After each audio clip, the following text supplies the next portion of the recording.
Hello, my sleepless friend. Welcome back to Ancient Sleep.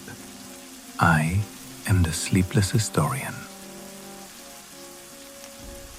This is the basement of the world. It is quiet here, but it is an expectant quiet.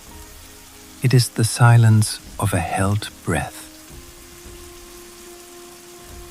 The Campiflegre is not dead. It is merely sleeping. And in its sleep, it dreams. It dreams of fire and ash and the reshaping of the world.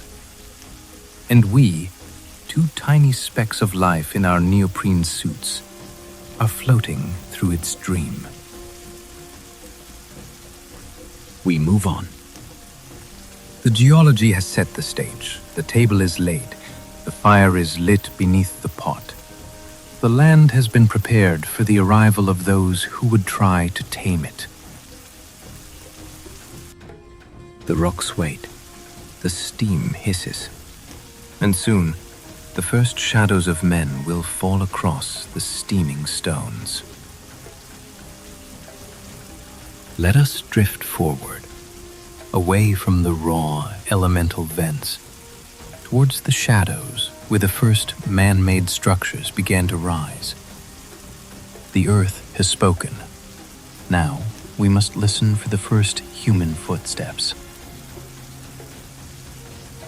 The geology waits. It is patient. It does not invite, but it does not repel. For thousands of years, the steam hissed into the empty air, seen only by the seabirds that wheeled in wide, frightened circles above the vents. The hot water bled into the sea, warming the bellies of the fish, unnoticed by any human eye. The land was a secret kept between the fire below and the waves above. But secrets, in time, do not keep. Drift with me now, away from the deep vents, toward the shadow of the submerged coastline. Imagine the water receding. Pull the heavy blanket of the sea back, inch by inch, revealing the dry land of 3,000 years ago. The first arrivals did not come as conquerors. They did not come with legions or gilded eagles or plans for empire. They came as wanderers. They were shadows detaching themselves from the dense forests on the ridge above, moving tentatively over the sharp, cooling lava flows. They were Greeks from the nearby colony of Cumae, settlers seeking a foothold on this trembling, uncertain coast. And then you lean forward. They were men and women with salt etched into their skin, in the weariness of a long sea journey in their bones. And they found a landscape that defied logic. In the winter, when the cold Mediterranean wind bit through their wool tunics, they found hollows in the rock that breathed palpable warmth. They stumbled upon caves where the air was thick, wet, and heavy with the smell of the earth's bowels. They saw steam rising from fissures in the ground, like the spirits of the dead ascending. To us, this is geothermal activity. To them, it was divinity. Move your light across this wall of rock. See how it is pitted, scarred, with countless small, hand-carved niches. These are not the grand, self-assured arches of Rome. These are older, cruder marks, born of a more intimate fear. This is where a hand, calloused from the oar or the net, and trembling with awe, placed a small terracotta lamp whose flickering flame barely held back the darkness. Or a votive offering, a crudely shaped clay figure, a cluster of dried sea lavender, a silent, desperate plea. They called this place the entrance to the underworld. It is easy to understand why. Just north of here lies Lake Avernus. In the ancient tongue, it was Aornos, the birdless place. The vapors that rose from the volcanic lake, a toxic exhalation from the Earth's lungs, were so heavy with sulfur and carbon dioxide that any bird attempting to fly across it would falter, suffocate in mid-flight, and drop like a stone into the dark, still water. The silence of that lake was not an absence of sound, but a presence of its own, a heavy, brooding stillness that felt like a held breath. The ancients believed that beneath these smoking fields lay the Phlegrean Plains, the mythical battleground where the gods had waged war against the giants. They imagined the deep, resonant rumbling of the ground was the groaning of defeated titans, trapped and restless beneath the earth's thin crust. And they believed that the scalding water, the hissing steam, the mud that bubbled and popped like a thick stew, were all gifts from the chthonic gods, the grim, powerful deities of the deep earth. Gravity shifts. The world tilts on its axis. They did not build palaces yet. They dug into the hill like burrowing animals, seeking shelter in the flank of a sleeping beast. Look at this opening in the submerged rock face. It is narrow, nearly choked with Gorgonian sea fans now. But look at the deliberate shape. It is a tunnel, a sudatorium, a sweat lodge carved directly into the living tuff. Imagine entering it then. You would strip off your sandals, your rough woolen tunic. You would leave the cool, fresh air of the coast, sharp with salt and pine, and step into the absolute dark. The heat would hit you instantly, not as a temperature, but as a physical wall of humidity. It would wrap around your throat, thick and tasting of iron, of blood, of the planet's molten core. Your skin would slick with sweat within seconds, the condensation dripping from the low ceiling to mingle with the salt on your brow, tasting of both the sea and the stone. You would sit on a stone bench, itself cut from the hot rock, in a darkness so complete it felt solid. No flame could survive the humidity for long. You would sit and listen to the relentless hiss of the steam, the maddeningly slow drip, drip, drip of condensation forming and falling. You would feel your heart begin to pound, a frantic drum driven by the oppressive heat. And then, a strange miracle. The pain in your joints, the deep ache of the damp winters would begin to dissolve. The heat penetrated the muscle, melted the stiffness, unknotting the fibers of your own body. It was terrifying. It was miraculous. They called it the cure of waters. They did not understand the mineral content, the sulfur that kills bacteria, the alum that tightens the skin, the dissolved salts that soothe inflammation. They only knew the terrible and beautiful truth. The earth that hurt them was also the earth that healed them. The source of their affliction was also the source of their salvation. This duality defined their existence. They lived in the shadow of death to find the secret of life. swim slowly along this ridge. The bottom here is littered with fragments that do not look like architecture. They look like debris, the aftermath of a ritual. Shards of pottery, thick and coarse.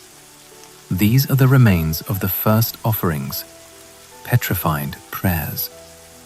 The entry is not a crash, but an embrace. You break the surface tension, slipping through the shimmering membrane that separates the world of air from the world of water. The noise of the surface, the distant hum of the coast, the gentle lap of waves against the boat, is instantly, surgically severed. It is replaced by a roaring rush of bubbles, a chaotic silver cloud that engulfs you, thundering past your ears as you sink. They threw coins into the hot springs, a fee for the ferryman of the underworld. They threw terracotta body parts, a clay foot for a broken ankle, a clay eye for failing sight, a womb for the barren. The water holds these prayers. It has swallowed them, buried them under centuries of silt. But the intention remains, a silent vibration in the rock. Over generations, the raw fear of the underworld slowly transformed into a deep reverence for the cure. The entrance to hell became the lobby of a primordial hospital. The frightening steam vents were tamed, channeled into crude pools lined with stones. They learned, through trial and error, which springs were too hot to touch and which were perfect for bathing. They learned that the black, sulfurous mud, when smeared on the skin, drew out the poisons of the body, leaving the flesh clean and renewed. The coastline began to change. The wild, jagged rocks were smoothed by the passage of bodies. Paths were worn into the soft tuff by thousands of bare, hopeful feet. The primeval silence of the bay was broken by the distinctly human sounds of the sick and the hopeful. Coughs, murmured prayers, the splash of water, the collective sigh of relief as pain faded into the heat. But there was no luxury here yet. There was no marble, no gold, no geometry. There was only the raw stone and the steam. It was a place of elemental exchange. You gave your fear to the earth, and the earth gave you its heat. Drift over this section here. See the way the rock has been cut in a clean, straight line? This was a channel, a primitive aqueduct. They were learning to move the water. They were learning that they could control the gift. This is the moment the relationship changed forever. Man stopped being a passive recipient of the Earth's power and became an engineer of it. They realized that if they could direct the steam, they could heat a room. If they could direct the water, they could fill a bath wherever they chose. The awe of the savage was becoming the ambition of the builder. The sun sets on this era of primitive reverence. The shadows lengthen across the bay, turning the water from turquoise to indigo. The simple wooden shelters and the dark, damp caves are no longer enough. The reputation of the healing waters spreads. It travels north, a whisper carried along the dusty stones of the Appian Way. And then, just as suddenly, the silence finds you. It reaches the sharpened ears of a growing power, a city of wolves and tempered steel that is hungry for conquest, hungry for pleasure, hungry for new ways to defy the gods. Rome is listening. The heavy, woolen silence of the early wanderers is about to be shattered by the sharp, rhythmic strike of the chisel on stone. The earth is about to be dressed. The rough, weeping tuff will be covered in a flawless skin of white marble. The steam will no longer drift untamed into the sky. It will be trapped, pressurized, and funneled beneath golden domes. The simple cure is about to become an imperial obsession. Hover here, in the transition. Look at the rough, algae-covered rock one last time. Remember it as it was, wild, sacred, and dangerous. Because soon, we will cover it in glory. We will drown the natural world in the artificial one. The architects are coming. The emperors are coming. The water around us seems to vibrate with anticipation. The fish dart nervously between the ancient rocks. A current picks up, stirring the sand from the bottom, clouding the view for a moment. When the silt settles, the landscape will be changed forever. The Golden Age is approaching. The dream of stone is about to begin. The silence of the caves was not enough for them. The rough, weeping walls of the steam vents were too primitive for the masters of the known world. They did not come to Baiae merely to be healed. They came to be seen. They came to impose their perfect geometry upon the beautiful chaos of the coast. Drift upward now. Let us rise from the seabed, ascending through the water column until we are hovering just below the shimmering surface. Look toward the shore. In the eye of history, the jagged green slopes are being shaved away. The trees are falling, their ancient roots torn from the volcanic soil. It is not a true silence, not an absence of sound.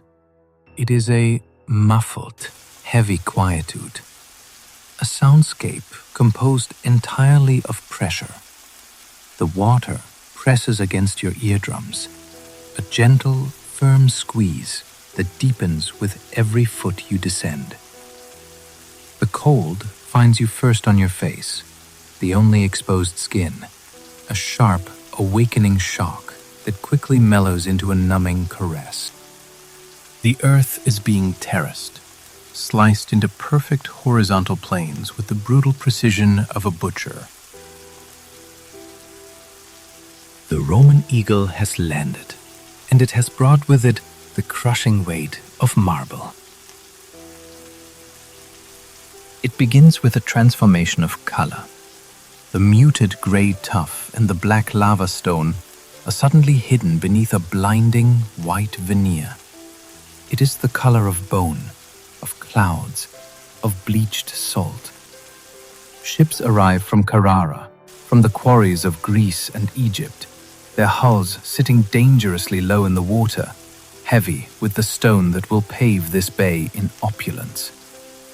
The air, once filled only with the sharp cry of gulls, is now thick with the dust of the stonecutters, a fine white powder that coats the lungs and turns the eyelashes of the workers into frost. But the true miracle here, the act of hubris that defines the age, is not what they built on the land. It is what they built on the water. Look down at the ghost of the foundations beneath us. These massive blocks fuse together into a single, immovable mass. How did they place stone in the sea? How did they force the restless ocean to carry the weight of a palace? It was an alchemy of dust and lime. They discovered the secret in the volcano itself, a kind of geological counter-magic. They took the pulvis Puteolanos, the dust of Puteoli, the volcanic ash that blankets these hills, and they mixed it with lime and seawater.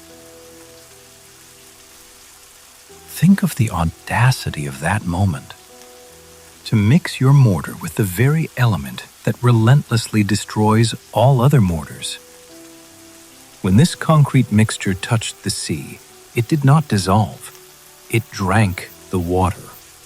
It grew hot, an alchemical fever, heating the mixture as it hardened into a solid mass. It became rock because of the water.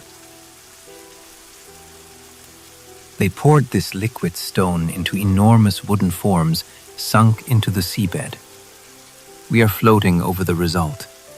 These are the pile, the great piers that allowed the villas to march out into the waves, claiming the sea itself as real estate. The coastline was no longer a boundary.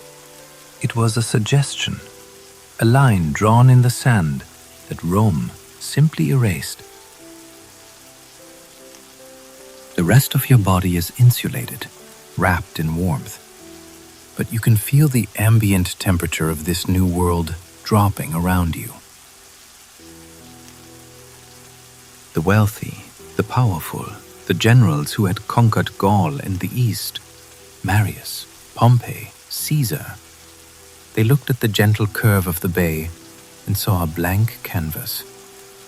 They built their villas not on the solid earth, but suspended over the sea, creating artificial peninsulas. They enclosed parts of the ocean, turning wild currents into tame, private lagoons, where the water lay as still as glass. Imagine the view from the water in the height of the summer. The sun is high and fierce, a hammer of light beating down on the Mediterranean. But here, under the endless colonnades, there is only cool shadow. You are drifting past a facade that stretches for miles, a continuous wall of columns, hundreds of them, white and fluted, reflecting in the calm water below. The reflection is so perfect, so still, that it is hard to tell where the stone ends and the abyss begins. The architecture is designed to frame the blue. Every window, every archway is a lens focused on the sea. They built dining rooms, triclinia, that extended so far out over the water that you could recline on your couch and watch the fish swim beneath the mosaic floorboards. They built porticos where the spray of the waves would mist your face as you walked. A salty, cooling kiss in the suffocating heat of July.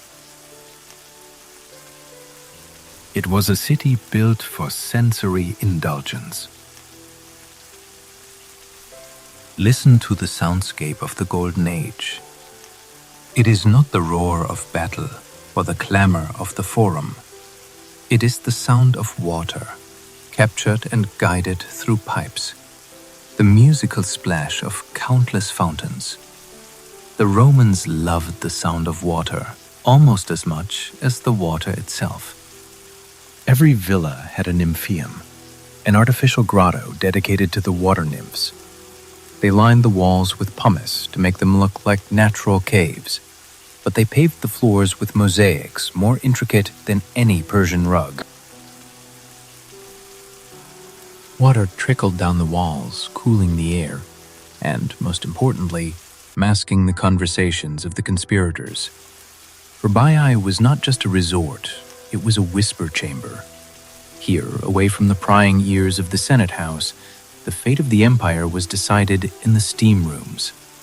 Plots were hatched, alliances forged, and betrayals planned, the treasonous words swallowed by the hiss of the vents. Drift over the remains of the Villa of the Pisoni. It was vast, a city within a city. You can still see the outline of the peristyle, the central garden courtyard. Once, this square was filled with perfectly manicured box hedges, with roses brought from Paestum, with gleaming statues of Apollo and Venus. Now it is a silent garden of seagrass and sand. But in the mind's eye, the colors return. The walls were not bare stone. They were painted in vivid frescoes, Pompeian reds, ochre yellows, sea greens. They depicted scenes of mythology, of impossible landscapes, of gods turning into swans and bulls to pursue their mortal lovers. The ceilings were gilded, catching the flickering light of the oil lamps at night, creating a constellation of artificial stars to rival the real ones above. The arrogance of it is breathtaking. They treated the sea as if it were a floor they could polish. They treated the volcano as if it were a boiler whose temperature they could adjust. You are weightless now. The heavy tank, the lead on your hips, they no longer pull you down. They have become your anchor in the void, the ballast that keeps you from floating away.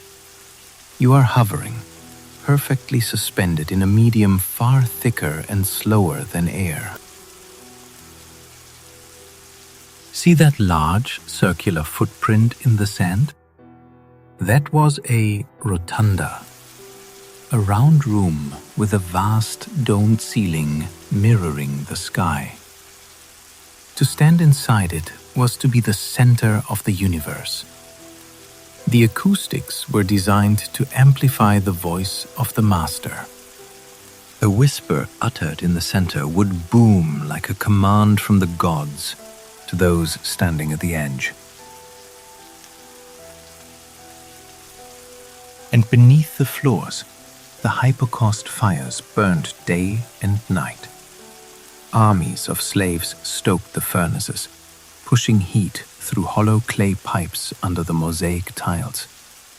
In the dead of winter, you could walk barefoot on these floors and feel the warmth of a summer day seeping into your souls. They banished the cold. They banished the night. They banished the very nature of the seasons. It was a total defiance of the natural order, a life in suspension. They imported everything, the marble from Turkey, the statues from Greece, the oysters from the local lakes, served on beds of snow carried down from the mountains. Even the wind itself seemed to be imported to cool their brows. It was a bubble of perfection, fragile and iridescent, floating on the surface of a deep, dark reality. But look closely at the foundations again. Look at the opus latericium, the Roman brickwork. See the cracks? Not the cracks of age, but the subtle hairline cracks of stress. Even then, the ground was moving. The floor you walked on in the morning might be a fraction of an inch lower by evening. The sea was always testing the doors. The insidious dampness was always trying to creep up the frescoes, leaving blooms of salt like white mold. They fought a constant losing war against moisture. They built double walls with air gaps. They applied layers of waterproof plaster. They polished the stone incessantly to keep the salt from eating into its heart. It was a golden age, yes, but it was a high-maintenance paradise. Move your hand. Watch as it glides through the darkness. The resistance of the water against your palm is tangible, a soft, fluid wall that yields only to slow, deliberate force.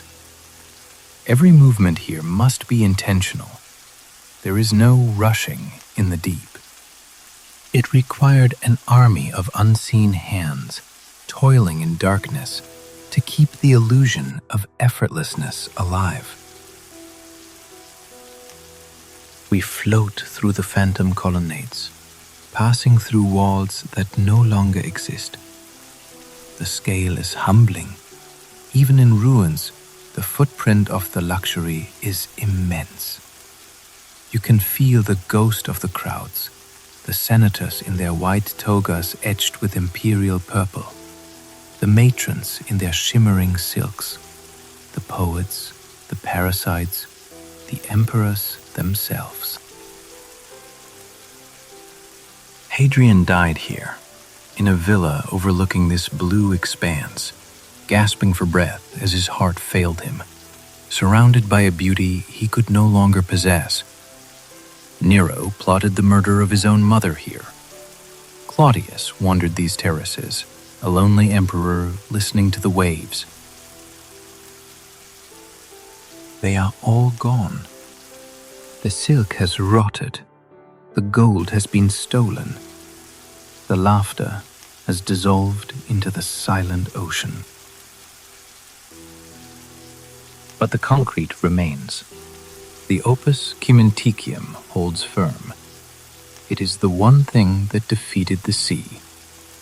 The luxury has vanished, but the foundation, the sheer, stubborn, arrogant will of Rome, is still here, encrusted with barnacles, a monument to the belief that they could build forever.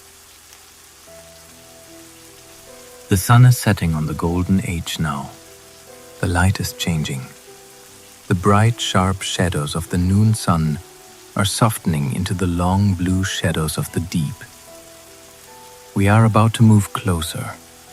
We are about to leave the grand, sweeping view of the palaces and descend into the intimate, obsessive details. We will look away from the horizon and look down at the floor. Because the true story of Baiae is not written in the skyline. It is written in the millions of tiny stones that made up the ground they walked on. Prepare to shrink your focus. Prepare to see the world through a magnifying glass. The hands of the artisan are waiting for us in the gloom. We have floated through the phantom arches. We have admired the skyline that no longer exists. But the soul of Baiae, its true, beating heart, is not found in the grand sweep of the horizon. It is found in the dirt. It is found in the dust. To rush is to struggle, and to struggle is to invite chaos.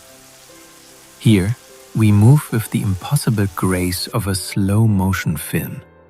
We drift. It is found in the obsession with the infinitesimal. Sink down. Let the air out of your lungs until you are negatively buoyant. Let gravity take you all the way to the bottom. Land softly on your knees in the sand. We are no longer flying. We are crawling. Bring your face close to the seabed. Closer. Until the glass of your mask is mere inches from the silt. Reach out a gloved hand and gently, very gently, fan the water. Create a small, deliberate current with your fingers. Watch the gray dust swirl up like smoke in a drafty room. Watch the sand retreat. Beneath the blank veil of the sea floor, color begins to bleed through. First, a flash of porphyry red, then a stark, contrasting white from a shard of marble, then the deep, lustrous black of obsidian glass. You are uncovering a floor, but this is not merely a floor. It is a painting made of rocks. This is opus vermiculatum, the work of the worm.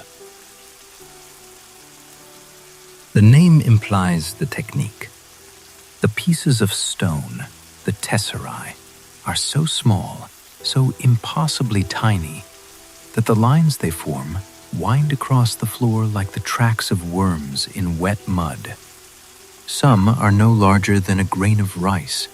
Some are mere slivers of colored glass, painstakingly cut to catch the light in just the right way. Forget the emperors for a moment. Forget Nero and his golden lyre. Focus on the hand that laid this single stone. We are descending deeper now, leaving the surface 10, then 20 feet above us. Look up. The surface of the water is no longer a window. It is a shimmering ceiling of liquid mercury. The moonlight strikes it from above, unable to penetrate, fracturing instead into 1,000 shards of quicksilver that dance and undulate on the barrier between worlds. We are sinking deeper into the blue. The day has finally relinquished its hold, surrendering you to the custody of the night. The relentless demands, the cacophony of the modern world, the tyranny of the ticking clock, they have all dissolved into the shadows, leaving us here, together, in this quiet, suspended sanctuary. You are safe now. There is nothing left to solve, nothing left to answer for. There is only the deep, enveloping darkness, the timbre of my voice, and the vast, comforting gravity of the past. It is a hand rough with canuses, the skin perpetually dry and cracked from the caustic lime in the mortar. It belongs to a man who will never bathe in these healing waters, who will never eat the oysters he so perfectly depicts. He is kneeling. He has been kneeling for days, for weeks, for months. His knees are swollen, wrapped in rags to protect them from the hard, unforgiving bedding of cement. Listen to the sound of his word. Tink. The sharp staccato strike of a small steel hammer against an even smaller chisel. A piece of yellow marble from distant Numidia splits perfectly in two. Grind. The abrasive sound of stone rubbing against stone, filing down a microscopic edge to make it fit flush against its neighbor. There is no silence in his work, only a relentless rhythm of destruction and creation. He picks up a single cube of stone with tweezers. It is blue glass imported from Alexandria. He turns it in the faint light, looking for the flaw, the imperfection. He dips it into the wet mortar. He presses it down. It is a midnight blue, a color so profound and rich it feels like a solid substance, a curtain of indigo velvet wrapping around your limbs. Squish. The gray lime paste rises up around the edges of the glass, locking it in a suffocating, permanent embrace.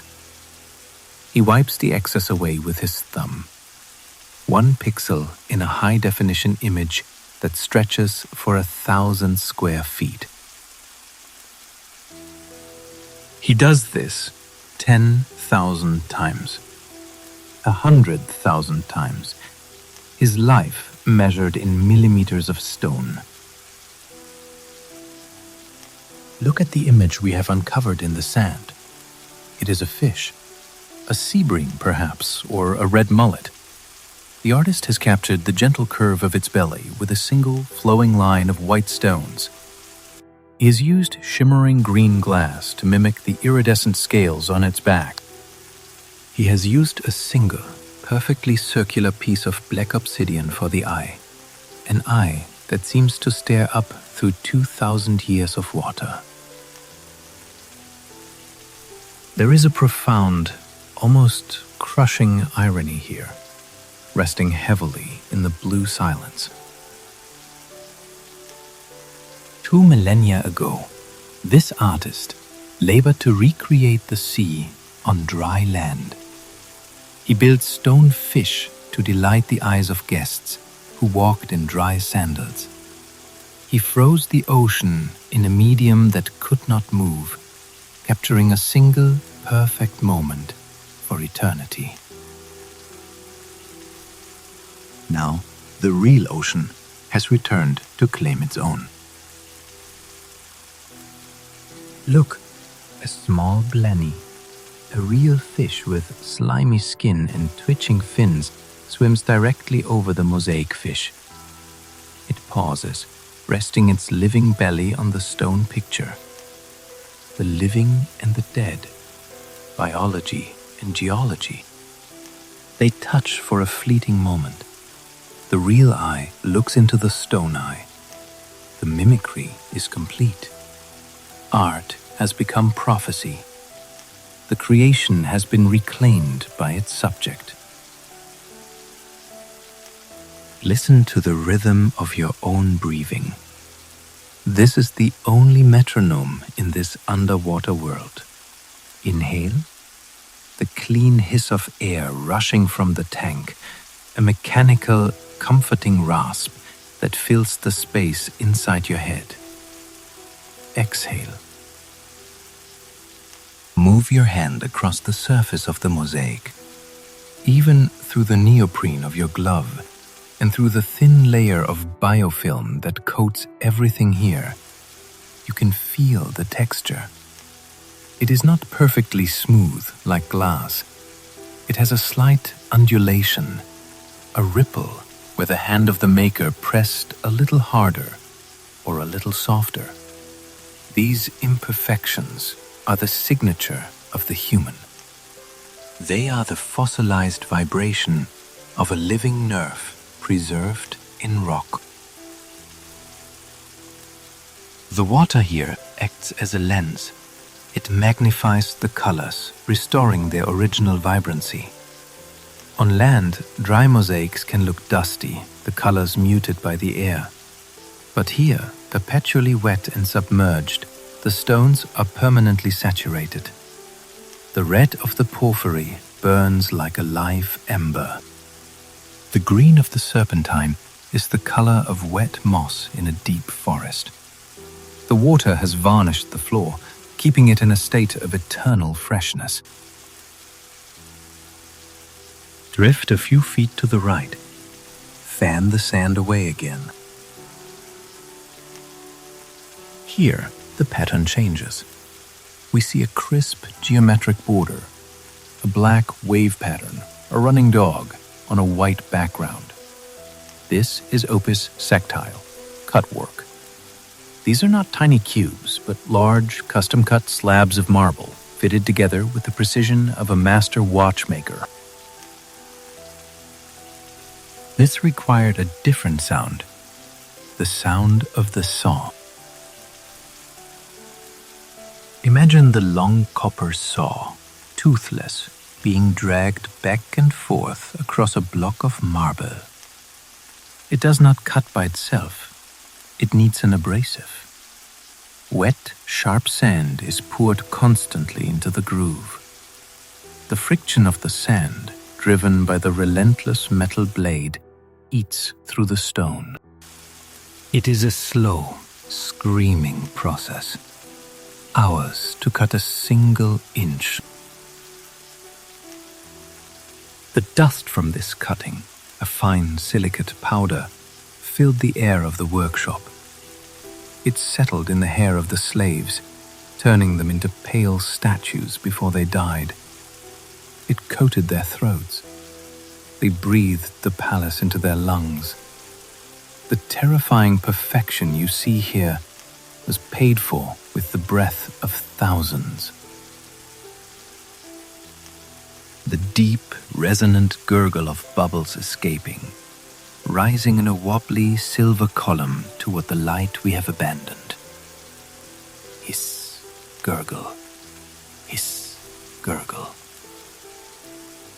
And the result is a surface so seamless, the joints between the stones are invisible. It looks like a single sheet of glass, shattered and then reassembled by a magician. And what did this magnificent floor support? It supported the feet of the most powerful people on earth.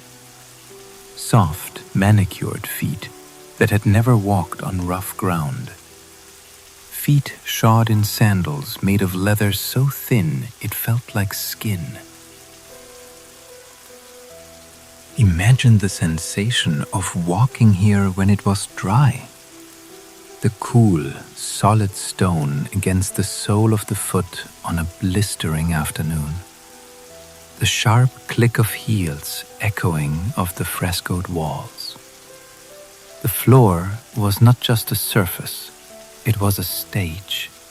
It was a cold, hard map of wealth. To walk on marble from Egypt, from Turkey, from Greece, all at once, was to walk on the conquered world. The floor was a statement. I own the ground to the ends of the earth. Now the crabs scuttle across the map of the empire. A hermit crab drags its stolen shell across the face of a stone cupid. The tiny scratching of its claws is a faint, mocking echo of the chisel that carved it. Stay here for a moment. Zoom in even further. Find a single gap, a place where one of the tiny tesserae is missing, a black cavity like a missing tooth in a perfect smile. Put your finger in the hole. This is the failure point. This is the breach in the hull of paradise. This is where the water got in. Maybe a guest dropped a heavy wine amphora here 2,000 years ago, cracking the mortar. Maybe the ground shifted slightly, that constant, imperceptible bradyseism, popping the stone loose. It is a hypnotic mantra, slowing your heart, quieting your thoughts. There is nothing else to hear. No car horns, no voices, no wind rustling through trees. There is only the sound of your own existence, simplified to the elemental intake and output of air. Once the seal was broken, the end was inevitable. The water is patient. It enters the crack. It dissolves the lime. It loosens the grip. One by one, the stones give way. The masterpiece begins to unravel. The Mosaic is a quiet war, a battleground waged on a millimeter scale between adhesion and dissolution. For now, the glue, the memory of the artisan's will, is holding its ground. But the solvent is patient. The stones are loosening their grip. One by one, over the coming centuries, they will surrender their positions. They will drift away from the formation, lose their pattern, and become just gravel again, tumbling anonymously in the surf. Their brief, brilliant identity as art will be scoured away by the relentless friction of the sea. But not yet. Not tonight. Tonight, in this suspended moment, the fish still swims in its stone sea. Tonight, the geometric waves still flow in their rigid, perfect tracks. You are a witness to a disintegration held in stasis. You are looking at the defiance of a human hand against the ceaseless erosion of time. The artisan is long dead. His name is a forgotten whisper. His bones have resolved into dust and minerals. But the pressure of his thumb, that fleeting, specific moment of creation, is still here. A fossilized intention recorded in the mortar, holding this single shard of blue glass in place against the crushing weight of a future ocean. We leave the floor now. We rise, lifting our knees from the sand, abandoning the mosaic to its slow, wet dream of dissolution. We have seen the foundation. We have seen the stage. Now we must bear witness to the life that was lived upon it. A phantom hunger rumbles in the gut. The water around us seems to fill, in our memory, with the scent of charcoal and roasting meat. The temperature is rising. We are moving from the cold stone to the warm fire, from the art to the appetite. As your eyes adjust to the profound gloom, the water begins to reveal its texture. It is not an empty void. It is filled with a constant, gentle blizzard of marine snow. Tiny, white particles of organic matter drifting endlessly downward like dust motes in the sunbeam of a forgotten cathedral.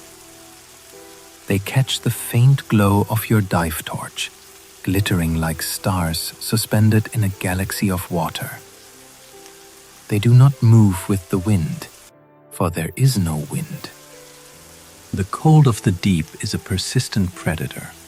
It presses against your wetsuit, a constant, stealing hand seeking to siphon the warmth from your very marrow. But here, in the memory of the stone, there is a fire that refuses to be extinguished. We drift away from the mosaic floor, rising through a crumbled wall and into the thermal heart of the villa. This is the domestic sanctum. This is where the body was worshipped not through sight, but through sensation, through heat, through taste, through the glorious heaviness of a belly full of wine and the drowsy, primal comfort of a room that radiates warmth like a second sun. You are floating in the triclinium, the dining room. But to understand this room, we must first journey to the source of its fame. We must go to the water that existed before the flood. Imagine a lake, a shimmering basin separated from the sea by a thin strip of land. This was the Lacus Lucrinus. In the age of the Caesars, it was not merely a lake. It was a culinary engine. It was a factory of flavor. The water there was murky, a nutrient-rich soup blending the salt of the tide with fresh springs bubbling up from the volcanic earth. In this brackish twilight, hanging from ropes suspended from wooden stakes, grew the true gold of Baiae. The oysters. Focus on the shell. It is rough, fluted, sharp enough to slice a careless hand. It looks like a fragment of the volcanic rock itself, a piece of the earth's jagged heart. But pry it open. Shuck. The sound is unmistakable. The sharp twist of a knife in the hinge. The brief, stubborn resistance, and then the final surrender. The shell pops open, revealing the creature within. Pale, glistening, resting in a pool of its own clear liquor. They swirl in the invisible rivers of the currents, and you are drifting with them, a fellow traveler in a silent, white storm. Here, in the Sunken Palace, the floor is littered with these shells, the fossilized remnants of 1,000,000 feasts. But in the dreamtime of this place, they are fresh, alive, beaded with condensation. Bring the phantom oyster to your lips. Tip the shell. The sensation is cold, slippery, a jolt to the senses. The taste is a galvanic shock to the palate.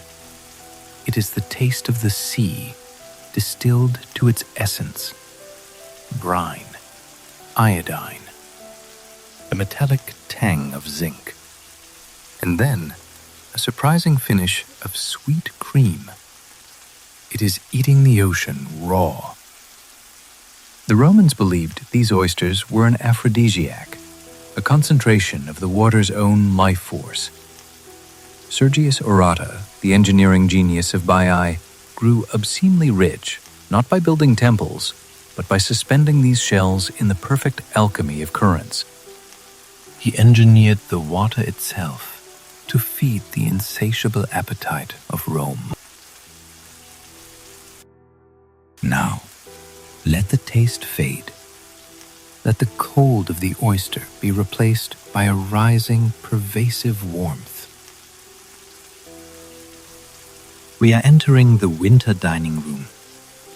The sun has set outside. The sea is a black, cold expanse. But inside this room, the air is tropical. How did they defy the winter? Look beneath your feet. We are floating over a collapsed floor, revealing the dark cavity below. This is the hypocaust, the fire beneath. It is a dark, soot-stained crawl space, a forest of short brick pillars, the Pyle stacks. In an adjoining room, the Praefurnium, a slave stands before a roaring furnace, a priest tending to a devouring god. His skin is slick with sweat, his eyes reflecting the deep orange glow. He shovels charcoal and wood into the mouth of the beast, feeding the heat that is the lifeblood of the villa. We are approaching the bottom. That heat does not stay there. It is drawn like a spirit into the hollow space beneath the floor. It flows like a river of warmth around the brick pillars. It rises through a network of rectangular clay pipes, tubuli, embedded in the wall. The entire room is a radiator. The floor, the walls, the very air, all breathe heat. Imagine standing here, barefoot, in the year 50 AD. The marble is not cold. It is warm, pleasantly hot, like a slab of stone that has been baking in the sun all day. The warmth travels up through the soles of your feet into your ankles, melting the tension from your legs. You lean against a wall, and the wall radiates a gentle, penetrating heat against your back. You are inside a clay oven, slow baking in comfort. The draft is invisible. There is no smoke, only the pure, dry heat that wraps around you like a heavy, woolen blanket. The atmosphere in this room is thick, heavy with the ghosts of 1,000 scents. Drift through the water and inhale the memory of the feast. It is not a delicate perfume. It is pungent, complex, almost overpowering. The primary note is garum, the infamous fermented fish sauce.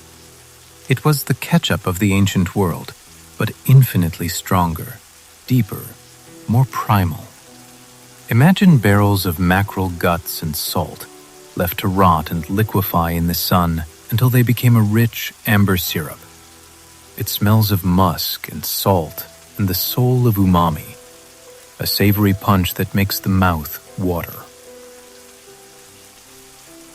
Layered over that is the scent of roasting boar, its fat dripping and hissing onto the coals, the sharp crackle of the skin. The smoke is laced with a riot of herbs, lovage, cumin, coriander. And is sweet. The dizzying smell of honey. Honey glazed on roasted dormice. Honey mixed into the wine. Honey poured over heavy cakes. The air is sticky with sugar and fat and spice.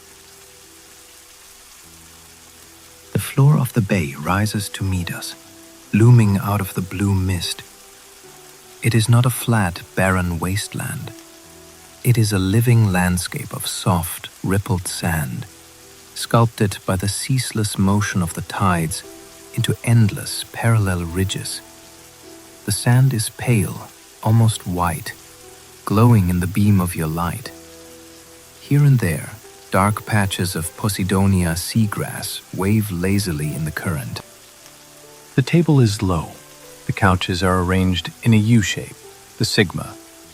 The diners recline on their left elbows, leaving their right hands free to reach for the food. There are no forks. There is only the hand, the mouth, and the spoon. Listen to the specific acoustics of the feast. Clink. A silver spoon strikes a glass bowl. The glass is impossibly thin, blown by Syrian craftsmen, as fragile as a soap bubble. Slurp. The sound of wine being drawn from a cup. It is Falernian, the most prized vintage in the empire, aged for a decade until it turned the color of dark amber. It is thick, almost syrupy, and served diluted with warm water, spiced with pepper. Murmur. The low, steady hum of conversation. There is no shouting here. Heavy tapestries on the walls absorb the sound. The enveloping heat makes everyone slow, languid. Movements are heavy. Eyelids are heavy. This is the architecture of gluttony. But it is also the architecture of safety. Their long green ribbons dance in perfect unison, bowing and swaying to a submarine music we cannot hear. They look like a submerged field of wheat, bending before a storm that will never break. Outside, the winter waves might be crashing against the seawall. The wind might be howling down from the mountains. But here, in the warm, brick-lined womb of the hypocaust, the elements cannot touch you. You are insulated by layers of concrete, tile, and superheated air. You are protected by the fire that burns faithfully beneath your feet. The sensory immersion here is total. The skin is warm. The belly is full. The head is swimming pleasantly with spiced wine. But let us zoom in on one specific detail. A detail that bridges the gap between the animal and the divine, the human and the elemental. On the table, there is a silver bowl of water, perfumed with rose petals. A hand reaches out. It is greasy with the fat of the lamb. The fingers dip into the cool water.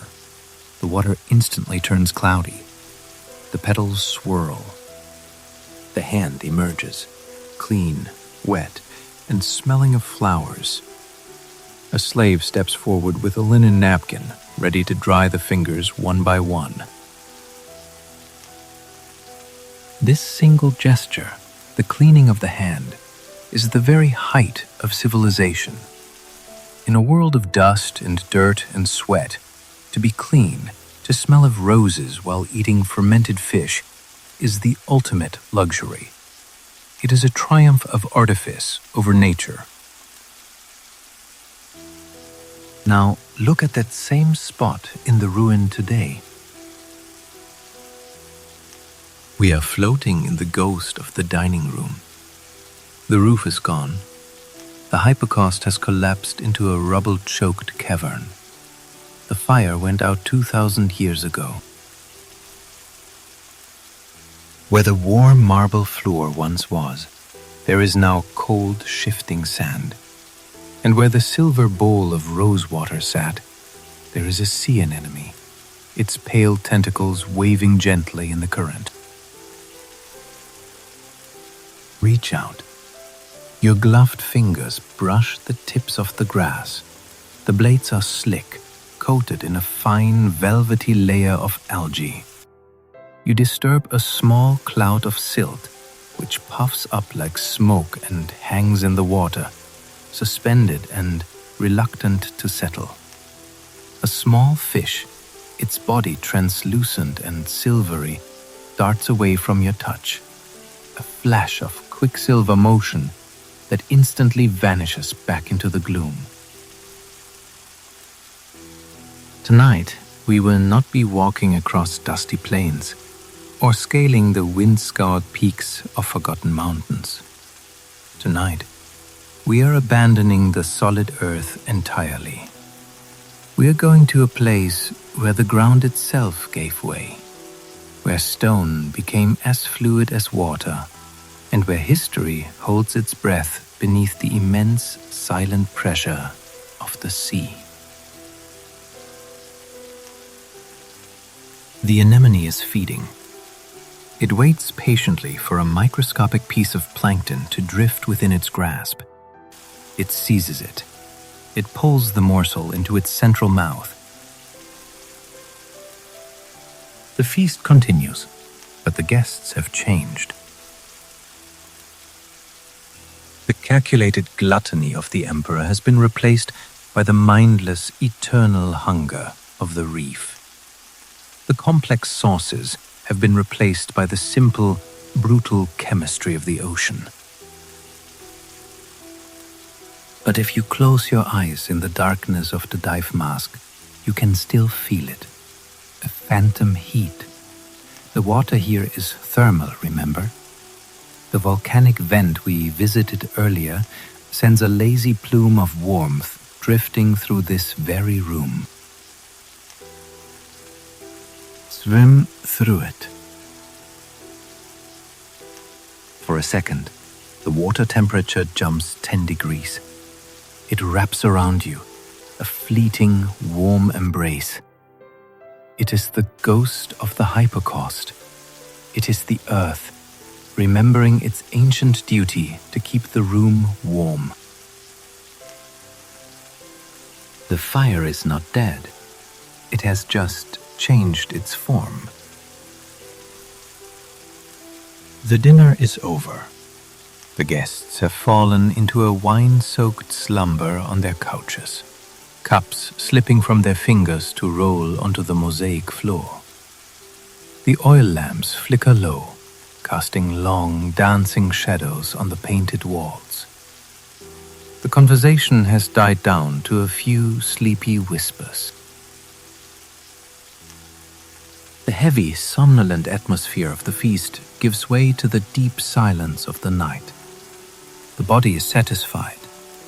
Now the mind turns outward, to the stars, to the dark spaces between the columns. We must leave the warmth of the hearth.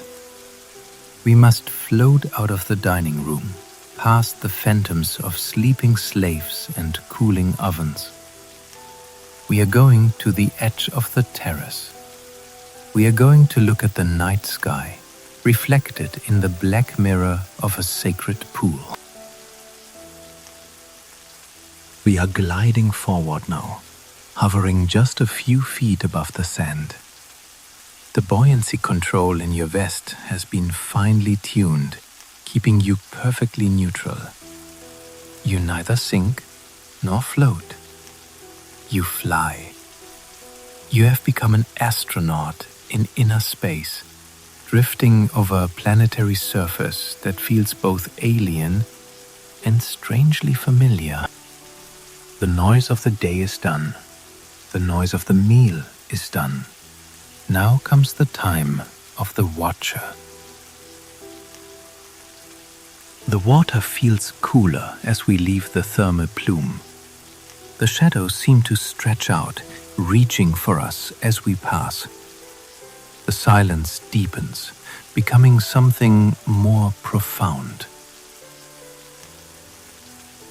The feast is behind us. The warmth of the hypocaust fades into the distance, replaced by the cool, neutral pressure of the open water. We are drifting away from the domestic, away from the chatter of the dining room, moving deeper into the complex.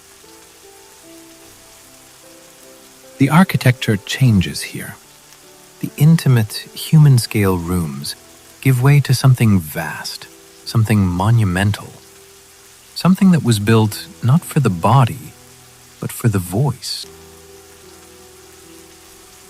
Looming out of the darkness is a shadow that blocks the faint moonlight filtering down from the surface. It is a curve, a massive, perfect arc of concrete and brick. We are approaching the rotunda. They call it a temple, the Temple of Mercury, but it was never a house for a god. It was a cathedral of water and sound.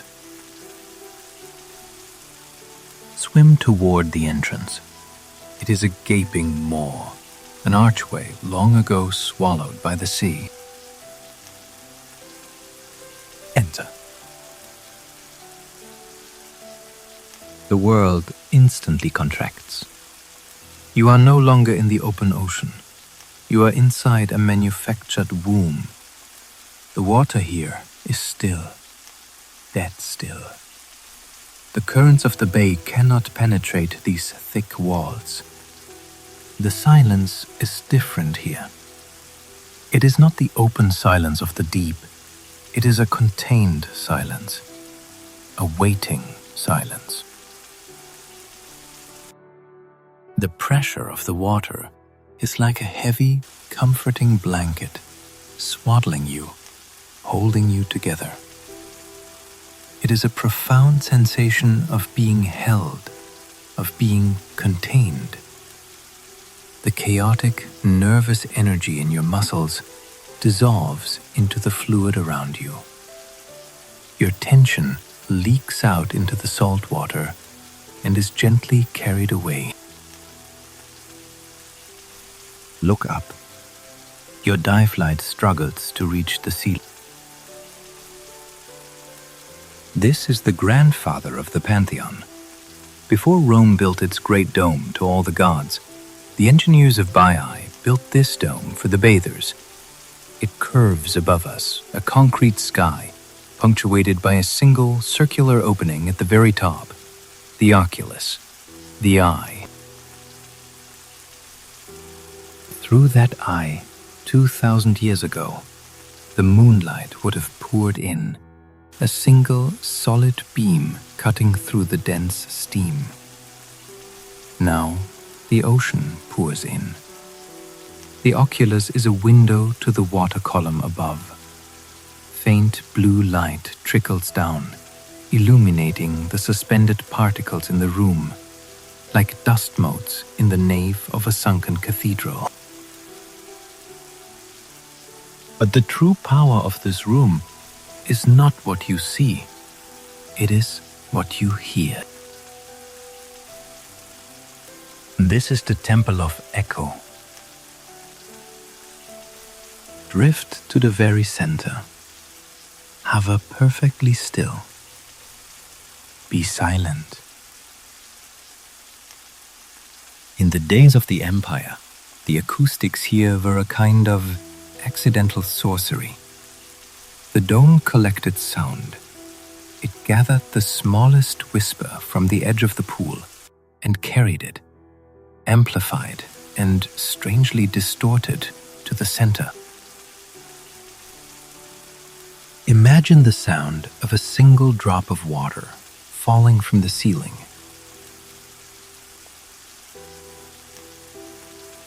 Flip. The sound does not die. It strikes the water surface and rebounds. It travels up the curved walls, spiraling, folding onto itself, multiplying. Ahead, the darkness seems to thicken, to congeal. The smooth, rolling plains of sand are interrupted by shapes that do not belong to nature. They are too straight, their lines too angular. Long rectangular shadows stretch out across the seabed, cast by structures that rise mysteriously from the silt. Flip, flip.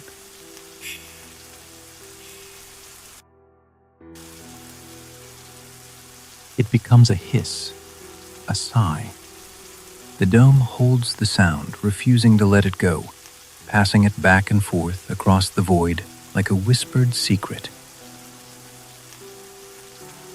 Now, imagine a voice. A bather, floating on his back in the warm, still water, humming a single low note. The dome takes that note and enriches it.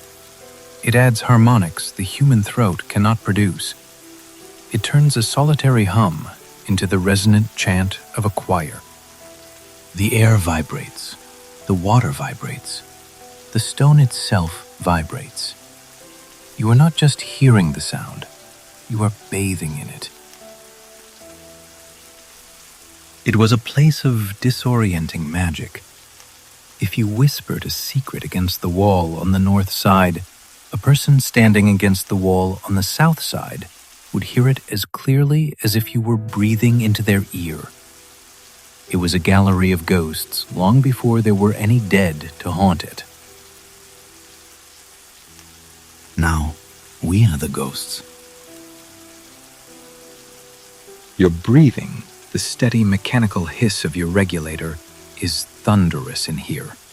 The bubbles from your exhalation rise to the vaulted ceiling. They do not break the surface immediately. They pool against the ancient concrete, trapped in the dome, forming a shimmering, shifting mirror of air. Gurgle. The sound of your bubbles arriving at the roof echoes through the water. It is a deep, hollow sound, like stones being dropped down a well. The dome is still working. It still catches the sound. It still refuses to let the silence be absolute. This was the domain of the Night Watch. We are entering the city. When the emperor slept, when the feasts had ended, the great thermal complex did not shut down. The fires still needed tending. The water still needed to flow. Visualize the solitary figures who moved through these cavernous spaces in the dead of night. The Capsarius, the slave in charge of the bather's clothes. The fornicator, the stoker of the fires. They moved silently, their sandals likely wrapped in wool to muffle their steps. They carried small oil lamps that cast long, swinging shadows against the curved walls. They were the keepers of the machine. Imagine one of them pausing here, in this great rotunda, at 3 a.m. The vast pool is empty of bathers. The water is a flat, black sheet of glass, reflecting the stars through the oculus. He sets his lamp down on the rim of the pool. The tiny flame flutters, a single point of warm light in the immense, cool dark. He looks up. He sees the constellation Orion, framed perfectly in the circle of the roof. The stone architecture frames the cosmic architecture. He is alone, but he is surrounded by the presence of the water and the voice of the building. He whispers a prayer, not to Jupiter, who is a distant concept in the capital, but to the Nymphae, the local spirits of the spring that gives this place its life. "Grant me rest," he whispers. And the dome answers him. "Rest. Est. St." The echo becomes his companion. He is talking to the building, and the building is speaking back. In this solitude, there is a strange and profound peace. The madness of the day, the politics, the cruelty, the grotesque excess, is washed away by the acoustics of the night. Here, in the dark, all are equal. The emperor's voice would echo no louder than the slaves. The water holds up the master and the servant with the same indifferent buoyancy. But it does not look like a city, not at first. At first glance, it resembles a natural reef, a chaotic jumble of rocks encrusted with millennia of life. Barnacles, sponges, and vibrant sea fans cling to every surface, softening the hard edges, blurring the lines of human intention. The colors are muted by the filtering effect of the water. Somber grays, deep greens, and earthy browns float over to the wall. The concrete here is different. It is lined with opus sininum, a waterproof plaster made from crushed terracotta tiles and lime. It is pinkish in color, hard as iron. Run your bare hand over it. It is slick, coated in a thin, almost imperceptible layer of bacterial slime. But underneath that film, the plaster is intact. This surface held back the water for 400 years. It felt the skin of Emperor Hadrian. It felt the splash of Nero. It absorbed the steam of 1,000,000 baths and the secrets of 1,000 whispered conversations. The water we are floating in now feels heavy with that history. It is stagnant, motionless. In the open ocean, the water is alive, constantly moving, cycling. But inside this dome, the water feels old. It feels like it has been here a very long time, waiting for something to happen. There are no fish here. The gloom is too deep. The space is too enclosed. It is just us and the architecture and the echo. The sensation is one of being inside a giant sleeping lung. The dome is the rib cage. The water is the fluid. And we are the foreign object, drifting in the breath of the past. Turn off your dive light for a moment. Darkness. Absolute, crushing, velvet darkness. Wait. Let your eyes adjust. But look closer. Direct your light through the swirling marine snow. Slowly, a shape emerges from the black. Above you, the oculus is a faint circle of navy blue, a lighter shade of dark against the pitch black of the roof. It is the only reference point. It is the eye of the night looking down at you from another world. In this total darkness, the other senses ignite. You feel the gentle pressure on your ears. You can hear the rushing of blood in your own head. You feel the coolness of the water on the thin skin of your lips. You are floating in the void. This is the closest you will ever come to being in space. No gravity, no light, no sound, except the faint, rhythmic echo of your own life support. This is the ancient sleep. The city outside is forgotten. The surface world is a myth. There is only this chamber, this ancient, water-filled vessel that holds you in its cold, silent embrace. It is a place of transition.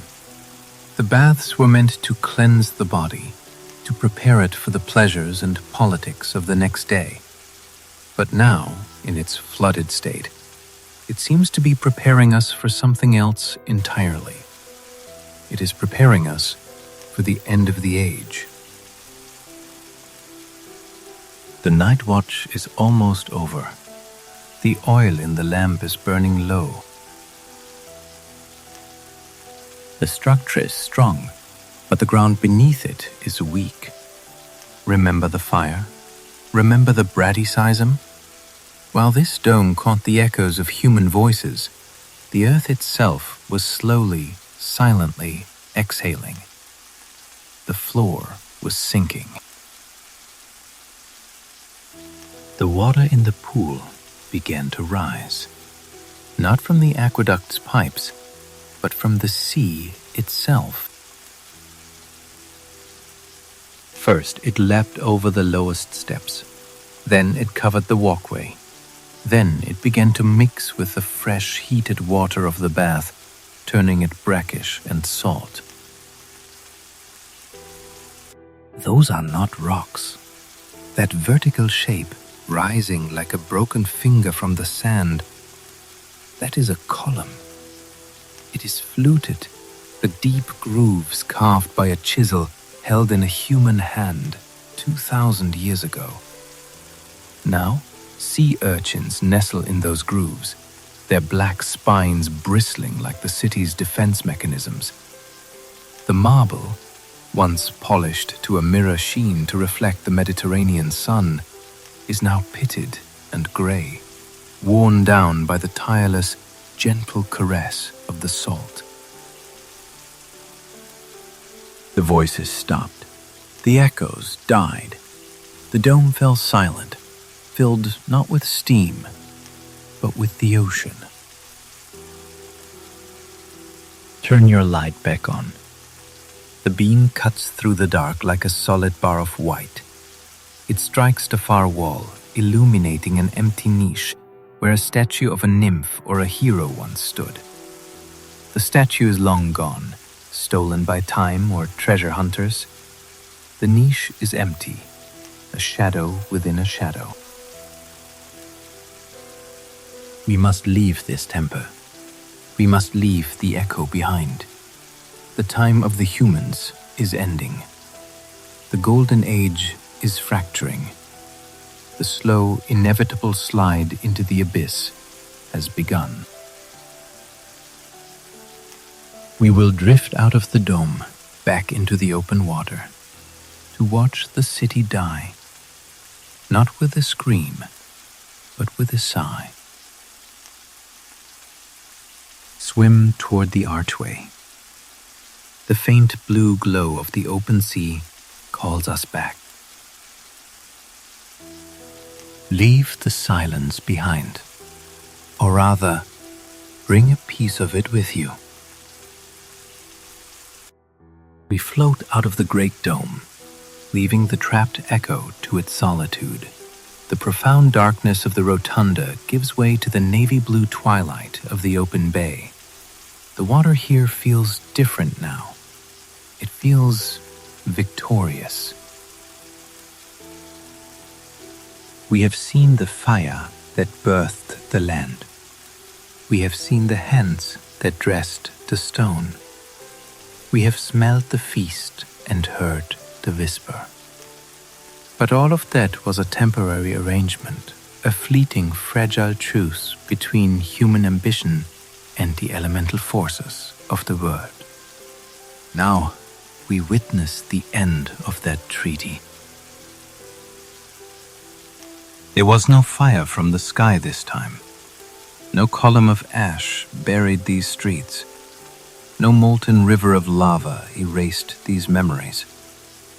Vesuvius, the angry neighbor across the bay, slept soundly through this particular catastrophe. The destruction of Baiae was not an event, it was a process. We drift past a wall. It is constructed of red bricks, still distinct and familiar, laid in a precise diamond pattern known as opus reticulatum. The mortar has dissolved in places, leaving gaps where small crabs have made their homes. They scuttle deeper into the shadows as your light passes over them. This wall once held up a roof. It was not a murder. It was a slow, cold burial at sea. Hover over this terrace. Look at the marble stairs that lead down into nothingness. The earth, that great fiery lung deep below, began a slow terminal exhalation. The magma chamber that had once pushed this land upward began to empty. The pressure dropped, and the ground, heavy with the weight of marble palaces and human vanity, began to sink. It was imperceptible at first, a game of millimeters played out over decades. The owner of this villa, standing on this very terrace in his linen tunic, might have looked at the sea one morning and frowned. The tide seemed unusually high today. The waves were licking at the bottom step, where yesterday there had been dry sand. He blamed the moon. He blamed a distant storm. He did not, could not, blame the solid ground beneath his feet. But the water did not retreat. Day by day, month by month, the sea crept closer. It was a silent invasion. There were no trumpets, no battering rams, just the relentless, fluid weight of the Mediterranean pressing against the shore, testing every seal, finding every low point, claiming its territory with infinite patience. Drift down to the level of the floor. Imagine the exact moment the water breached the threshold for the last time. It once sheltered a room where people laughed and argued and dreamed. Now, its roof is the shimmering surface of the sea, 40 feet above, and its only inhabitants are the silent, drifting creatures of the deep. It happens on a stormy winter night. The wind drives the waves hard against the seawall. A single wave, bolder and stronger than the rest, crashes over the marble lip of the portico. A thin, hissing sheet of white foam rushes across the mosaic floor, drowning the stone fish in real water. It soaks the bottom of the frescoed walls, making the paint bleed. It pools around the bronze legs of the dining couches. When the storm passes and the sun rises, the water stays. It has found its new permanent level. The conquest is complete.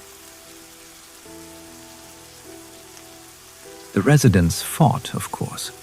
They were Romans, heirs to a legacy of defiance. They did not surrender to nature. They bent it to their will, with aqueducts and bridges, with concrete and iron. They engineered against it. Look closer at these modifications. See this crude wall of brick and rubble, hastily erected atop the fine, diamond-patterned opus reticulatum? That was a desperate barricade. They sealed doorways with mortar, transforming grand halls into sealed tombs. They raised the floors, a panting Sisyphean effort to outclimb the water. They laid new mosaics, bright and garish, over the drowned elegance of the old, trying to stay dry, trying to stay above the inexorable, rising tide. It was a futile war against gravity itself. The dampness came first, not as a flood, but as a creeping miasma. Then the bloom of black and green mold, a velvet blight across the painted walls. The cloying perfume of wet rot began to pervade the silk tapestries and cedar chests. Salt, drawn from the rising water table, crystallized on the plaster, flaking away the faces of the gods in a leper's peel. The scent of luxury, of spikenard and citrus and roasting meat, soured and fermented into the stagnant breath of a swamp. Then came the abandonment. It is the most melancholy moment in any history. The packing of the crates. It is the hollow sound of footsteps in rooms that are still beautiful, still structurally sound, but no longer habitable. It is the heart-wrenching triage of memory, taking the silver cups, the heirloom jewelry, the ivory-framed portraits of revered ancestors, but leaving the heavy things, leaving the marble tables, the bronze tripods, the massive looms, leaving the things that belonged not just to the family, but to the soul of the house itself. The water here feels different. It feels charged with memory. Every molecule of water surrounding you has touched these stones, has flowed through these empty archways, has settled in the hollows of these forgotten rooms. You are swimming not through water, but through the very atmosphere of the past. The air they once breathed has become the liquid you now displace. Close your eyes. Allow the weight of your eyelids to mirror the profound heaviness of the air around you. The statues remained. Look into the niche in the wall ahead. A statue of a woman stands there, a matron frozen in a draped stola. She waits in the perpetual twilight, her marble eyes staring blankly at the water that now laps at her pedestal. She was left behind as the sole guardian of a dying house, a silent witness to its final, agonizing breath. Imagine the profound silence of the first night after the humans departed. The doors hang ajar, unlocked. The hearths are cold, their ashes stirred by draughts. The only sound is the mournful whistle of the wind through empty corridors and the rhythmic, liquid percussion of the water against the steps. Slap, slap, slap. The sea entered the villa first as a shy guest, creeping into the atrium. Then it became a squatter, staining the floors and refusing to leave. Finally, it became the master. It rose over the sculpted ankles of the statues. It submerged the curved seats of the stone benches in the garden. It flowed into the brick furnaces of the hypocaust, extinguishing the last memory of man-made heat with a final, unheard sigh of steam. The fire drowned. The warmth vanished from the world. The transformation began. The sharp, clean lines of Roman architecture, the very signature of its order and control, began to soften. The sea abhors a straight line. It seeks to curve everything, to erode, to coat, to reclaim. Watch the process unfold in the time-lapse of your mind. A film of green algae, slick and treacherous, coats the white marble steps, turning them into a perilous slide. A single barnacle, a pioneer, attaches itself to the smooth cheek of a stone cupid. It is joined by another, then 1,000. The face of the love god is slowly erased, hidden behind a grotesque, calcified mask. The great wooden doors, waterlogged and impossibly heavy, rot from their bronze hinges and drift away into the currents, their fibers dissolving back into the ocean's vast and formless memory. The frescoed walls, painted with idyllic scenes of sun-drenched gardens and vibrant birds, are submerged. The relentless salt consumes the pigment. The brilliant Pompeian red decays to a muddy brown. The cerulean blue fades to a ghostly gray. There is a profound stillness here that the lands of the living can never replicate. On land, even the most desolate ruins are subjected to the violence of wind and rain. Ivy tears at the stones, the roots of trees pry them apart. But here, the erosion is a gentle, intimate process. It is a slow, chemical dissolution. The painted birds, once frozen in flight, now drown in the real water. We are drifting through a grand doorway now, passing from what was once a sunlit portico to what was once a shaded interior. The distinction is meaningless. The wall is just a vertical reef, its purpose forgotten. A shoal of damselfish, iridescent blue and gold, hangs suspended in the middle of what was a dining room. They are the new aristocracy. They have no interest in the history of this place, in the ambitions or sorrows of the men who built it. They care only for the shelter of its stones. They graze placidly on the algae that now grows upon the marble dining table. There is a profound heaviness here. It is the immense weight of lost purpose. These rooms were built for laughter, for political whispers, for the clinking of wine cups and the cadence of poetry. Now, they are built for a silence deeper than stone. The light that filters down from the surface is weak, diffused, an ethereal blue pallor that clings to the ruin. It looks like the memory of a bruise. We float over a massive pile of debris. These are the roof tiles. When the relentless water undermined the foundations, the roof gave way. It collapsed inward, a slow-motion avalanche of terracotta and timber, and now lies in a great heap on the floor, burying the last of the mosaics under its own shattered protection. The house has become a tomb for itself. Yet in this pervasive decay, there is a strange and tender beauty. The violence of the collapse is long past.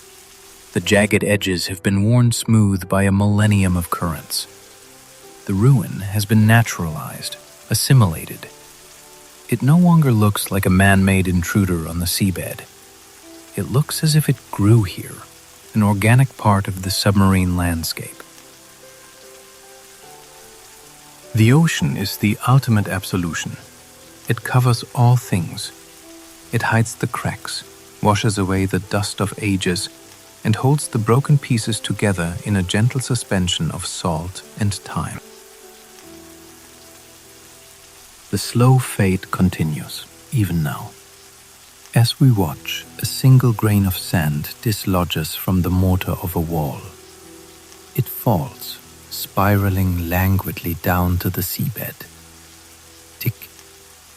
A microscopic measure of geologic time. The ocean is not attacking the city. It is digesting it, absorbing it back into its own body, turning marble back into calcium, brick back into clay. It is a process so agonizingly slow that it appears as perfect stasis. The disintegration is not over. It will continue for another 1,000 years, until the last brick has dissolved, until the last column has crumbled into the sill. But for us, the tragedy has already happened. The transition is complete. The city of fire has become the city of water. Feel the profound resignation in the water around you. There is no struggle here. The stone does not fight the sea. It accepts. It submits. I was of the earth, the stone seems to murmur, and to the water I return. The frantic, striving energy of the builders, the shouting foremen, the sweating slaves, the ambitious, godlike emperors, it has all been neutralized, cooled into this calm, blue equilibrium. The ambition has been quenched. The ego has dissolved. We are drifting towards the final section of our journey. The structures are becoming less distinct, their forms blurring into the lengthening shadows. We are moving deeper now, towards the place where the silence is absolute. We have watched the city fall asleep. Now, we must watch it dream. The fade is complete. The water has won. And in its quiet victory, it has created not a wasteland, but a sanctuary of eternal peace. Let the current take you.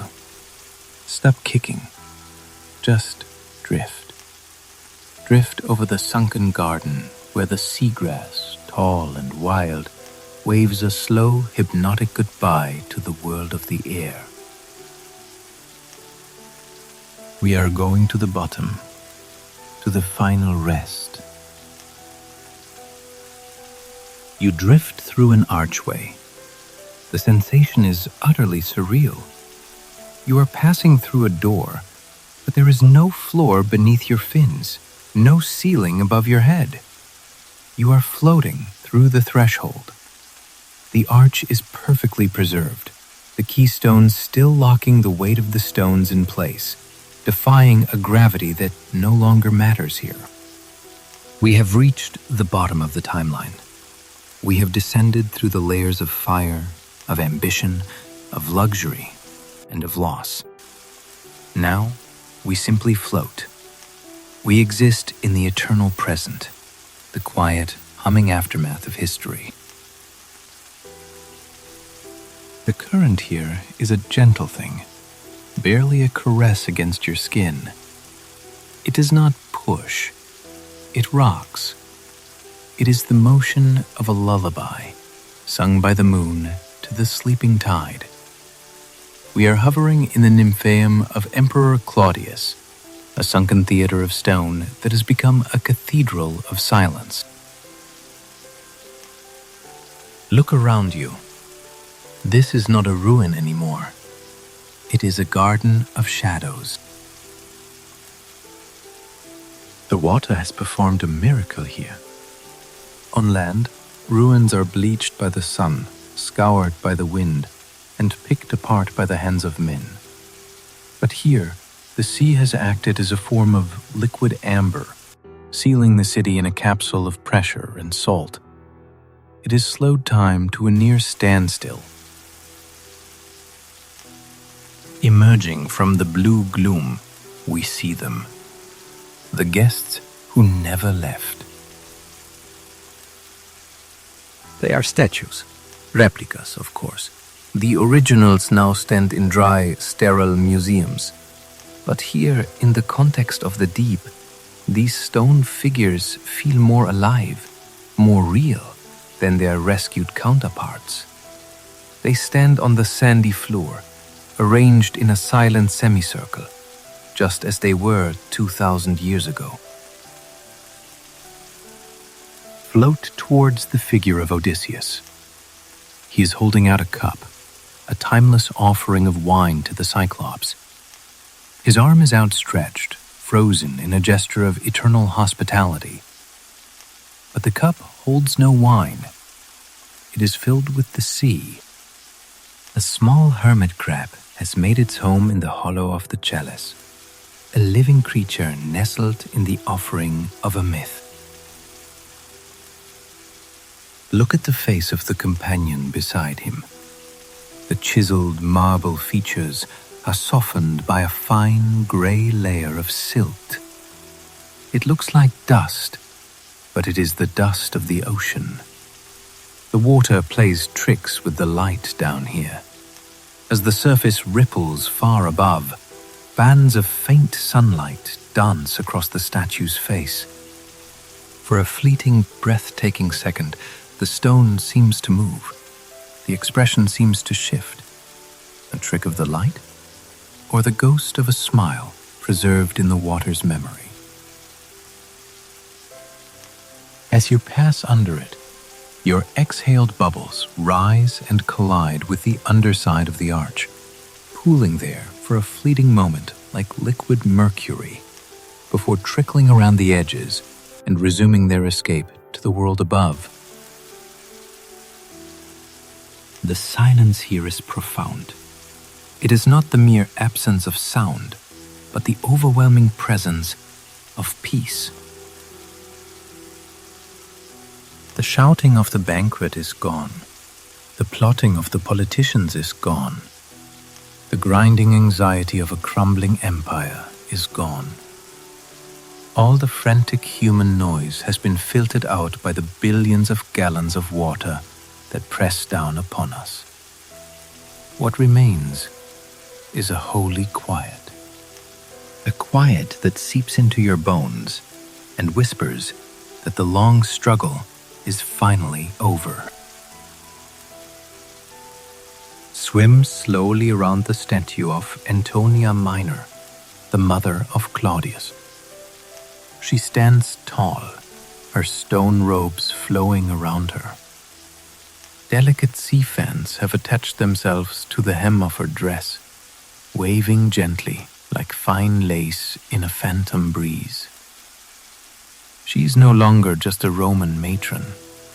She has become a goddess of the deep, a living reef.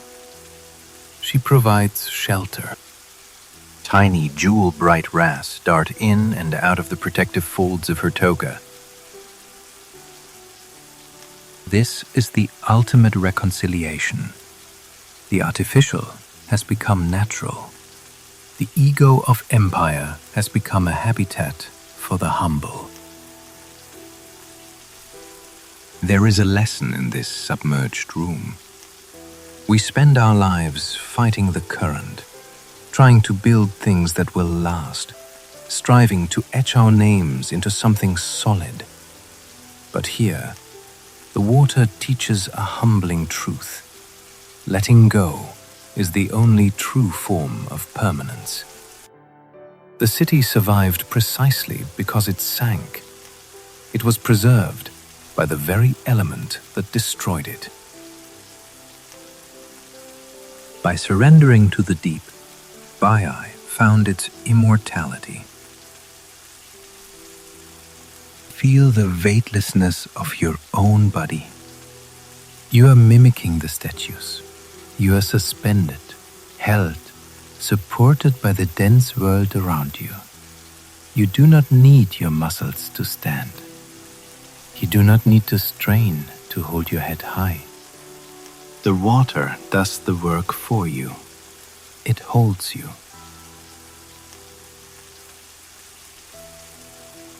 Rest here for a moment. Hover in the center of this sunken doorway. Inhale. The air from your tank is cool, mechanical, a taste of another world. Exhale. Your bubbles rise, wobbling spheres of silver, carrying your waste, your worries, your thoughts away from you. Follow the bubbles with your eyes. Watch them ascend.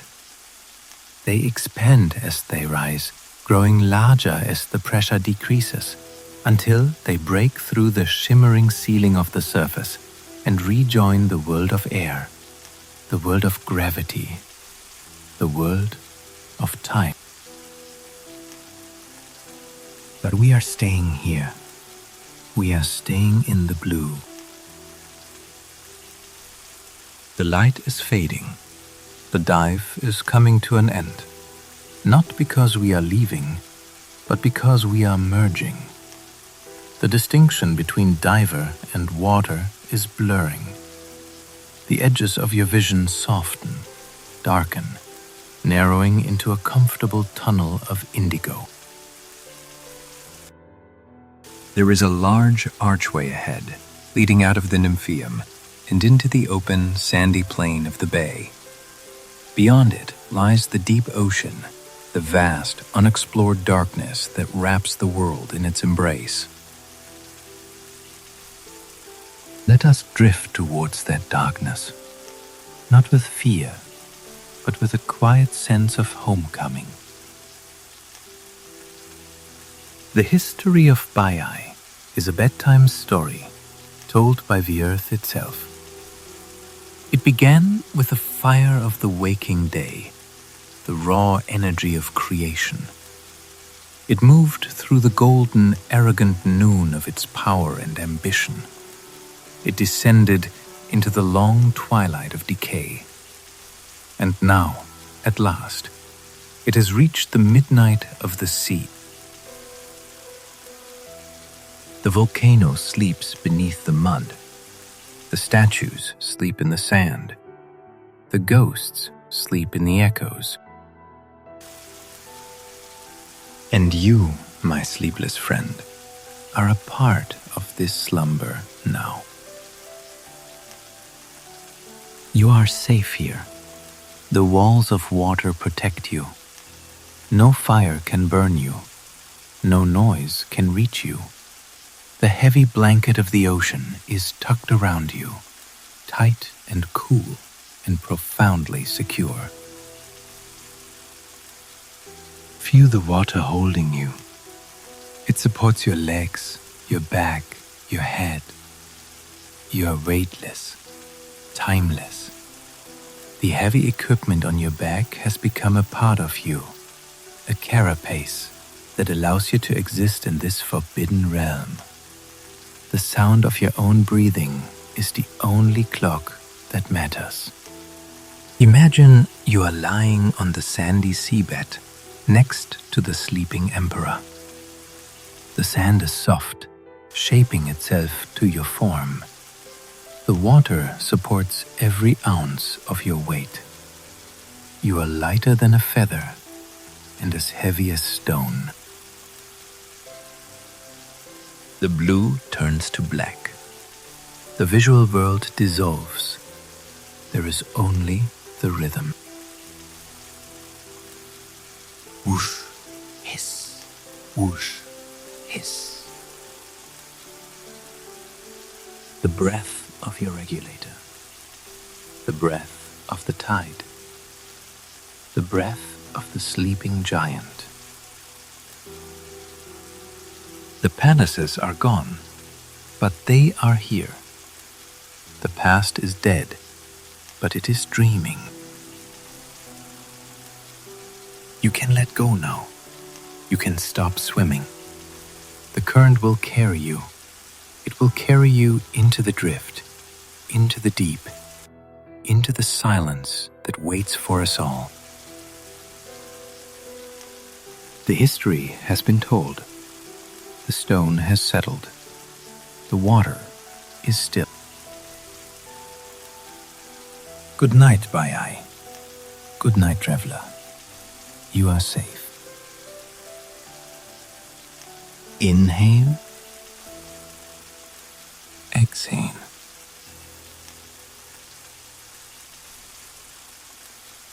The darkness beyond the archway is absolute. It is a hallway leading into the heart of the night. We will go there, eventually. We will explore the rooms where emperors slept and where treacherous plots were whispered in the steam. But not yet. For now, simply exist in this state of suspension. Feel the cool water pressing against the neoprene, a constant, firm reminder of where you are. Feel the slow, rolling motion of the sea, a deep current rocking you gently, like a cradle. You are floating in the womb of history. The modern world is gone. The sun has set. There's only the blue and the stone and the deep, resonant silence. The city waits for us, not with the impatience of the living, but with the eternal, unwavering patience of the drowned. We begin on the edge of the known world, standing on the curved volcanic rim of the Bay of Naples. It is night here, a darkness so absolute it feels like velvet against the skin. The air is thick, humid, a tangible presence that carries the heavy, saline perfume of the Mediterranean. Woven through it is a faint, almost subliminal note of sulfur, the metallic scent of the Earth's deep, restless fire. Above us, the sky is a sprawling dome of obsidian, pricked only by the faint, indifferent light of impossibly distant stars. Drift. Sink. Breathe. The descent is complete. We have arrived at the gates of Baiae. The water is clear and the path ahead is open. The silence is ready to speak. Before we touch the cold marble, before we trace the ghostly outlines of the sunken villas, we must first understand the ground that held them, or rather, the ground that refused to hold them. To understand this profound silence, we must first listen for the noise that preceded it. A noise so deep, so low, that it was not heard with the ears, but felt in the marrow of the bone. Hover here, in the gloom. Do not move. Let your fins hang motionless in the water. We are not just floating over a city. We are floating over a wound in the skin of the world. Beneath the sand, beneath the layers of silt and the crushed shells of a million oysters, lies a monster. It is a sleeping giant, older than Rome, older than the very concept of gods. It is the Campi Flegrae, the Phlegraean fields, the burning fields. It is not a singular mountain that rises to pierce the sky like Vesuvius, its famous neighbor to the east. Vesuvius is a sentinel, visible and proud. The Phlegraean fields are far more secretive and far more vast. They are a caldera, a massive collapsed bowl of fire that stretches for miles, encompassing both the land and the sea where we now drift. We are swimming inside the mouth of a supervolcano. Imagine the time before the water. Go back not just centuries, but millennia. Strip away the blue curtain of the sea. peel back the green forests of the Italian coast. The world you see now is one of gray and red. It is a landscape of raw, violent creation. The air is thick with ash, swirling in suffocating clouds that blot out the sun. The ground is not solid. It is a fragile crust, a thin, brittle scab forming over a bleeding wound of magma.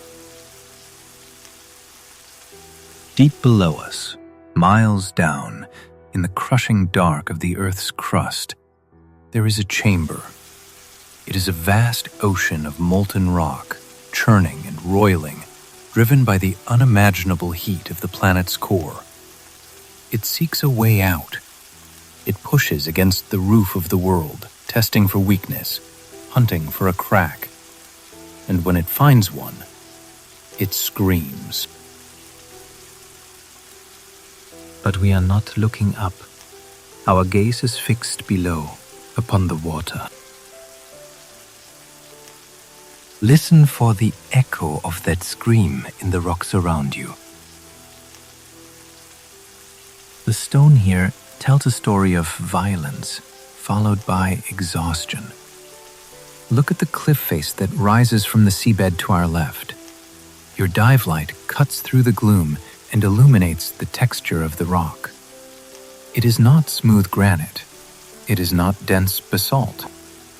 It is tufo giallo napoletano, yellow Neapolitan tuff. Reach out and touch it. Even through the thick neoprene of your glove, you can feel its texture.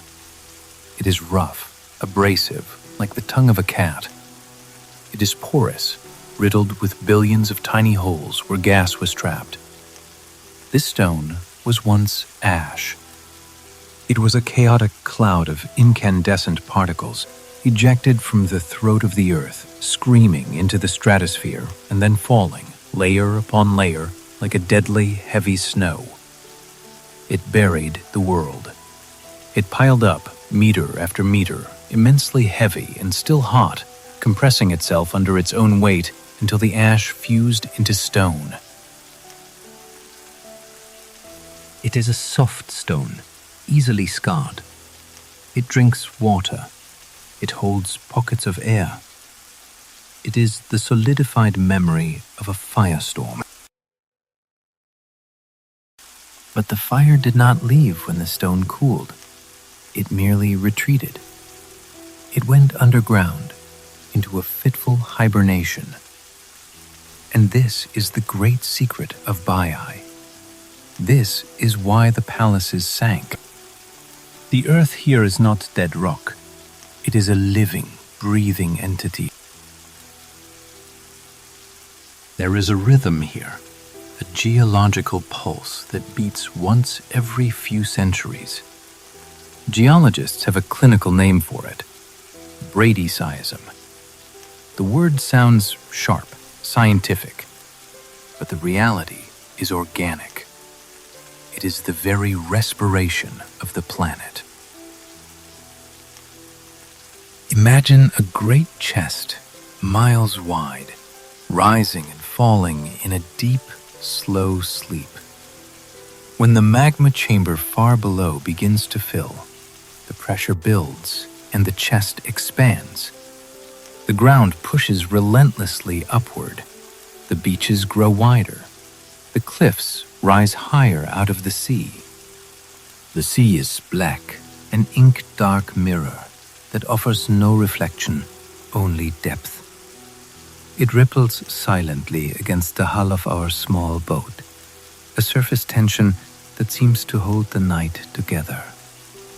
There is no wind. The water is oily and slick, heaving gently with a slow, rhythmic respiration, as if the ocean itself is in a deep slumber, its great chest rising and falling in a sleep that has lasted for billions of years. The piers of the Roman ports are left high and dry, rendered useless by the retreating water. And then the exhale. the pressure releases, the magma shifts, retreats, or cools. The chest deflates, and the land sinks. It is a slow, agonizing descent. It does not happen with a cataclysmic crash. It happens millimeter by millimeter, year by year. A stone that was dry in the morning is damp by evening. A step that was safe in a grandfather's time is awash in seawater in his grandson's time. The ground we are floating over has inhaled and exhaled dozens of times since the dawn of man. It is a restless bed. And the Romans, in their boundless arrogance and their incandescent brilliance, decided to build their most luxurious city directly upon this heaving chest. They built on the back of the sleeping beast, trusting that it would not wake, or perhaps simply not caring if it did. Drift closer to the seabed now. Lower yourself until your body is just inches from the sand.